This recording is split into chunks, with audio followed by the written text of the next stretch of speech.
Sri Lanka's most powerful news brand. For tonight's special report, we now cross over to Chaturanga Hapwarachi, who is at the newsroom. Chaturanga? Thank you, Arundhati. Today we are going to talk about national resources of our country being given away to other countries on lease, or these natural resources being given away so that the investors can come in and invest in them. Now I have here with me Mr. Faraz Shaukat Ali. Good evening to you, Faraz. Hi, Chaturanga. Faraz, now we know, let's get to the point straight away. We know there is no such thing as a free lunch. That's a common saying. Now we also know that India has been extending a helping hand in the recent past and investing in certain key projects across the country, around the country. We also know that these are places of importance if you take a look at it. Yes. What is happening and why is India doing this? Well, are they actually helping us out, or are they making strategic investments that will suit their agenda? As you say, there's nothing called a free lunch. So we must view these things. And these are not outright gifts, Chaturanga. They are, we've got to pay back these loans. They're some form of loans. Definitely. And we have to pay them back. So that's, it's not a free lunch. So we need to be aware they can also invest in other projects like housing, the health system, education. Those are the things they can also do. But instead of that, what we do see is these investments in strategic projects. For us, I have a sum here behind me. I'm going to show you how I got to this sum, USD 730.6 million. I'm going to first draw your attention, for us. Now, we receive information to say that the Hambanthota Port, India has been extending 6.9 billion rupees as a loan, concessionary loan, to invest in this Hambanthota Port. So that is 6.9 billion USD. So this is a colossal amount if you take a look at it, for us. Now, take a look at, for some reason the government has decided, a policy decision, to give out these infrastructure projects on lease agreements to other countries. Now if you take a look at the flip side of it, for us, now there is a lot of money coming into the country through these projects. Now the second tranche of the Chinese port deal was also received. That amounts to 97.365 million USD. That's right. So the initial amount was 1.120 billion USD that they promised, China promised us, and out of that we initially received 292 million. We received another 97 million today, and the total value is the sum I had earlier in the whiteboard over here, and that is about 730 million USD. Now, Chaturanga, if we have a look at it, we spoke about these strategic investments.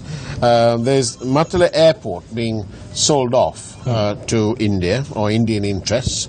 Trincomalee oil tank also been taken over by Indian interests. And of course the Hambanthota Port has gone to China. The government has given all this away. Let's get to the point here, for us. Let's for a moment stop all of this and let me ask you a question. With the track record the government has had after 2015, there is a lot of money coming into the country with all of these deals.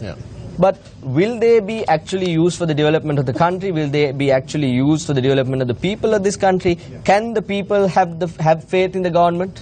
I'm afraid that is a huge conundrum that the people are facing, because the track record of this government is absolutely abysmal. Let's be frank, and let's not pussyfoot around that.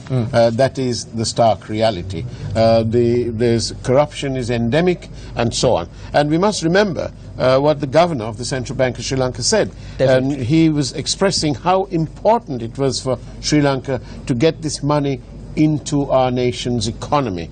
And that begs the question then, in the light of all this corruption and so on, what is the faith, the level of faith that the public can have in the ability of this government to actually use these funds by, in effect, selling off the family silver? Now, if you take a look at, for us, the investments that are coming, we spoke about India. India can invest in medical, healthcare, education, supplying water, but we also see that India is investing in these mega projects around the country, strategically important for them. That is also a point that we have to remind our viewers, that this is not a helping hand, this is not an extension of an assistance, not a free lunch. That's right. It may be perceived or it might be presented as a helping hand. but when we take a closer and proper and intense look at it, it is all these investments are strategic.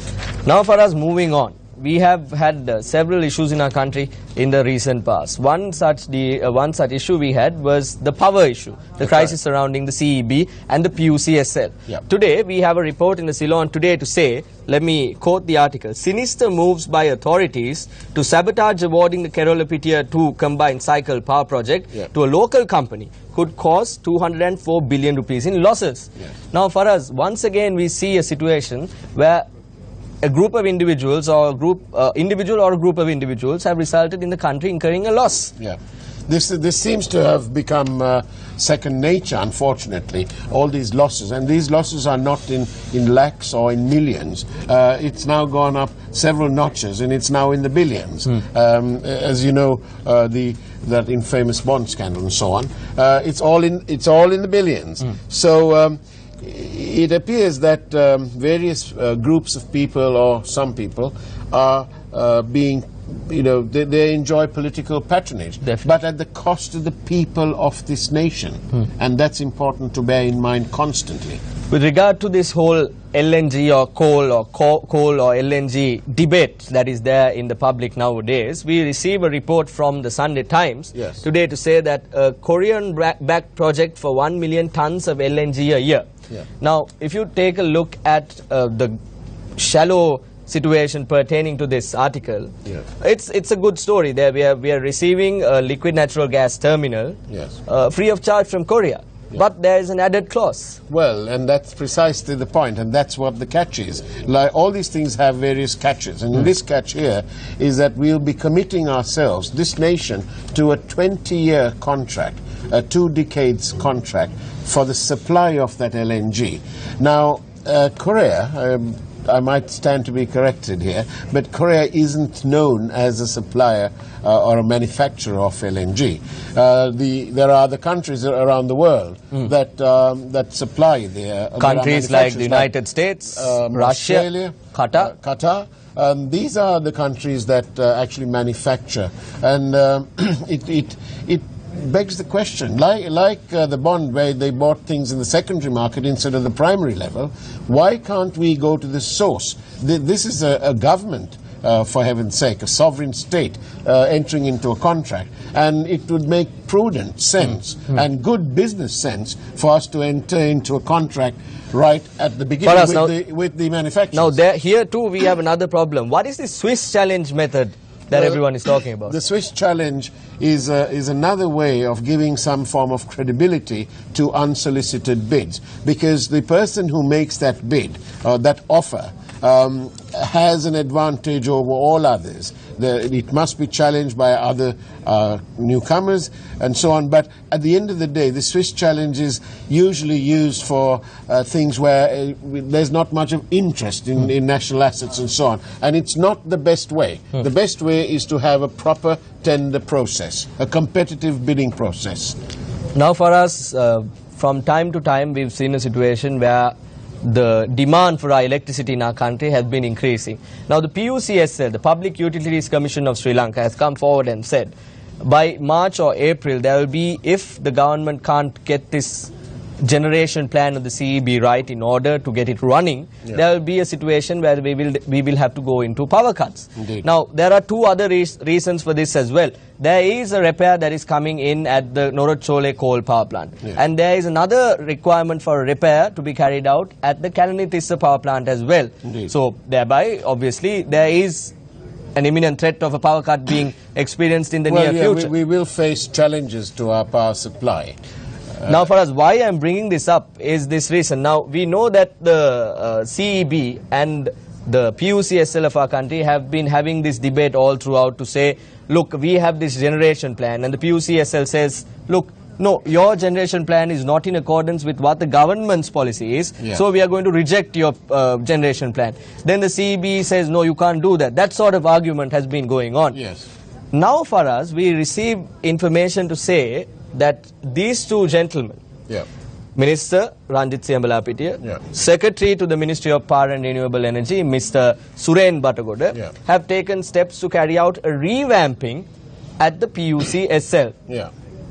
Now it looks like, in my suspicious mind, it looks very much like they're trying to get in a bunch of yes men as opposed to a group of people who will stand up for what is right and what is best for our country. And that is how it appears. Why change these people? Is it because they have a different opinion, an opinion that is not suitable to these two gentlemen? Why the sudden need for a revamping when the priority should be to sort out this blackout situation that we are going to potentially face in the near future? That's right. Faraz, now you've been following the bond scam. You've been reporting on it all throughout. The bond scam report is finally being tabled in Parliament on Wednesday. Yes. And it will be available online for the general public. Indeed. Now, if I may ask you a question now at this juncture. Yeah. Who is actually responsible for the bond scam? Well, look, we had two CORP committees looking at it, and we had the Presidential Commission. Now, the Presidential Commission has ferreted out far more detail than both these commissions put together. Yeah. So I think it would be only fair to say, look, it's pointing in one direction, but let's wait and see. Let's take a look.